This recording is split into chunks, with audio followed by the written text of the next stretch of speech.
성공한 사람들을 보면 참 신기합니다. 어느 날 갑자기 부자가 된 것 같지만 사실 그 전에 이미 변화의 신호들이 있었거든요. 마치 꽃이 피기 전에 먼저 새싹이 돋고 폭풍이 오기 전에 바람이 불기 시작하는 것처럼 말이에요. 부자가 되는 사람들에게도 그런 전조 증상들이 있습니다. 오늘 말씀드릴 6가지 중 하나라도 여러분에게 나타나고 있다면 좋은 신호일 수 있어요. 첫 번째 신호, 주변 사람들과의 관심사가 달라진다. 부자가 되는 사람들은 어느 순간 주변 사람들과 화제가 맞지 않기 시작합니다. 친구들이 연예인 이야기, 드라마 이야기를 할 때 별로 흥미를 느끼지 못해요. 대신 경제 뉴스나 투자 이야기에 귀가 쫑긋해지죠. 요즘 부동산이 어떻대더라. 비트코인이 또 올랐네. 이 회사 전망이 좋다던데. 이런 이야기에 자연스럽게 관심이 가게 됩니다. 그러다 보니 자연스럽게 기존 인맥과는 거리가 생기고 비슷한 관심사를 가진 사람들과 어울리게 되죠. 이건 나쁜 게 아니에요. 성장하고 있다는 증거거든요. 어떤 사람은 이렇게 말했어요. 예전엔 술자리에서 푸념만 늘어놓았는데 이제는 기회에 대한 이야기를 하고 있더라고요. 두 번째 신호, 목표가 구체적이고 야심차게 변한다. 일반적인 사람들의 목표는 안정적인 직장 구하기, 연봉 조금 더 올리기, 집 한 채 사기. 하지만 부자가 되는 사람들의 목표는 차원이 다릅니다. 10억 자산 만들기, 월 500만 원 부업 소득 만들기, 내 사업 시작하기. 같은 집을 사더라도 접근이 달라요.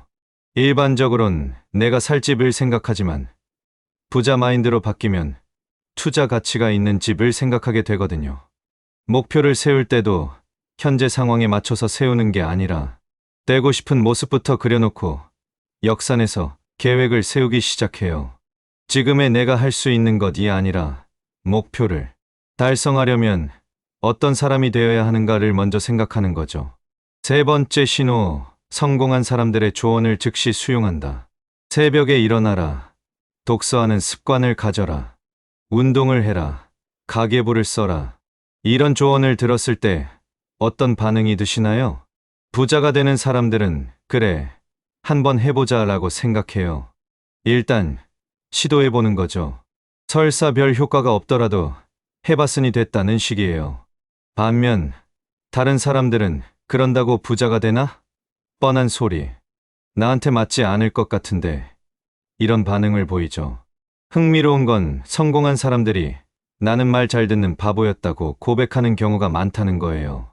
좋다고 하면 일단 해보는 순수함이 있었다는 거죠. 물론 사기는 조심해야겠지만 돈이 들지 않는 조언이라면 일단 받아들이고 실천해보는 자세가 중요해요. 네 번째 신호, 성공한 사람들을 존중하고 배우려 한다. 부자가 되는 사람들은 성공 방식이 자신과 다르더라도 성공한 사람을 존중합니다. 사업으로 성공한 사람, 주식으로 성공한 사람, 부동산으로 성공한 사람, 심지어 유튜브나 온라인으로 성공한 사람까지도요. 저 사람은 운이 좋았을 뿐이야. 시대를 잘 타고났어. 우리랑은 달라. 이런 식으로 생각하지 않아요. 대신 어떻게 그렇게 할 수 있었을까? 나도 배울 점이 있을까? 이렇게 접근하죠. 질투나 시기보다는 호기심과 존경심이 앞서는 거예요. 그래야 그들로부터 뭔가 배울 수 있거든요. 자신이 무시하고 싫어하는 사람이 되기는 어렵잖아요. 부자를 존중하는 사람이 부자가 될 수 있는 법이죠.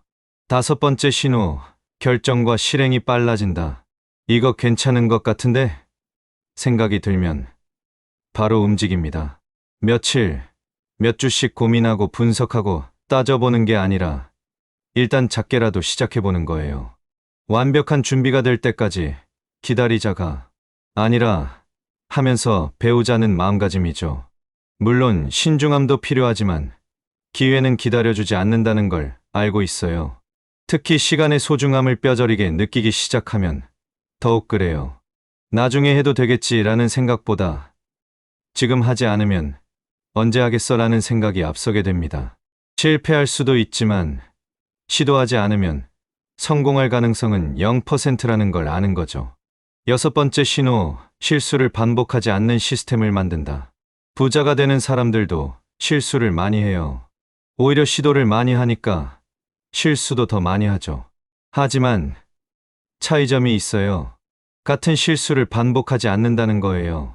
실수를 했을 때 다음엔 조심해야지라고 다짐만 하는 게 아니라 근본적으로 그 실수가 생기지 않도록 시스템을 바꿔버려요.